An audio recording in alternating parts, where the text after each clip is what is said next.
Let's take a look at solving absolute value equations and inequalities.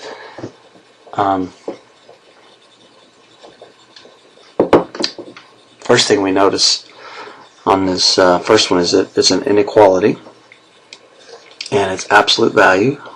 So if you remember the little shortcut that we can produce, that would be if it's less than, we're going to set it up as an AND problem.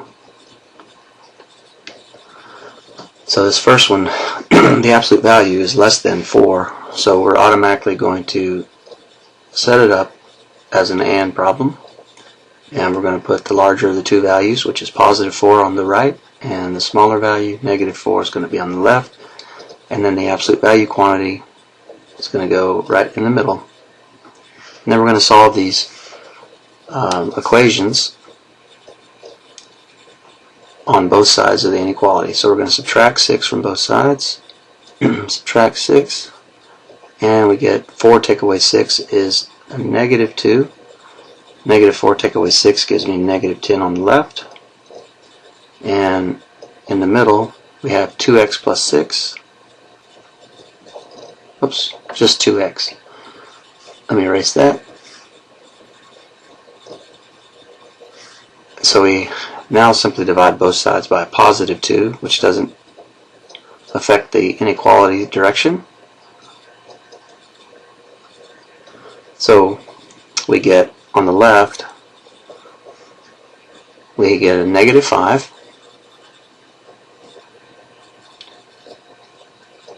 We have our x in the middle, and we have less than or equal to a negative 1.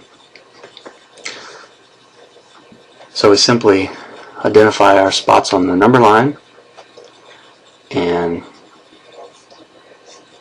there's the negative 5, and negative 1 is over here, and we're going to simply identify those two individual spots and shade in between.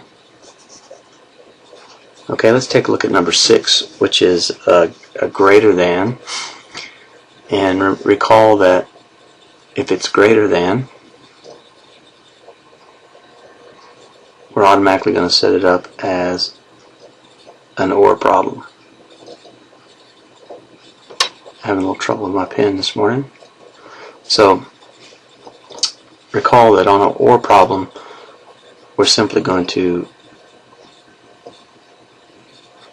consider the positive answer, then we don't change the inequality, and we just drop the absolute value bars and solve it.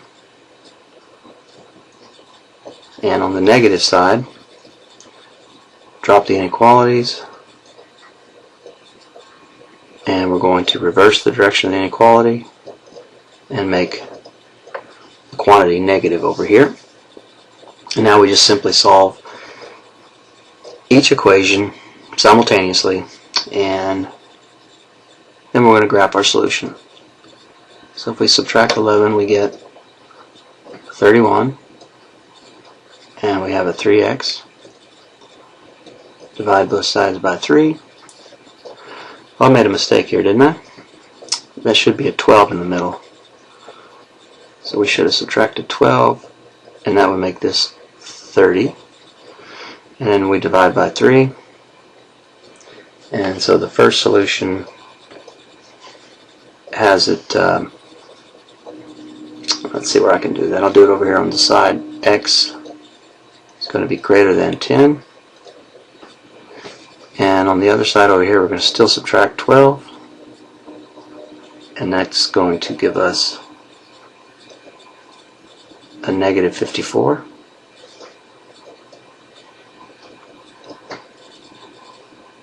Divide both sides by 3.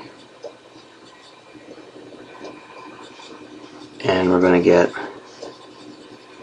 x is less than 18, negative 18. Okay? So we simply treat these two problems. Let me put a box around it. See, x is greater than 10, and x has to be less than or less than negative 18. So Identify our negative 18 over here on the left. Identify our 10 right here. And simply shade, open circle. And we're going to shade in this direction. And then, so here's our two examples of an OR. And our first example was AND when you're using absolute value inequalities.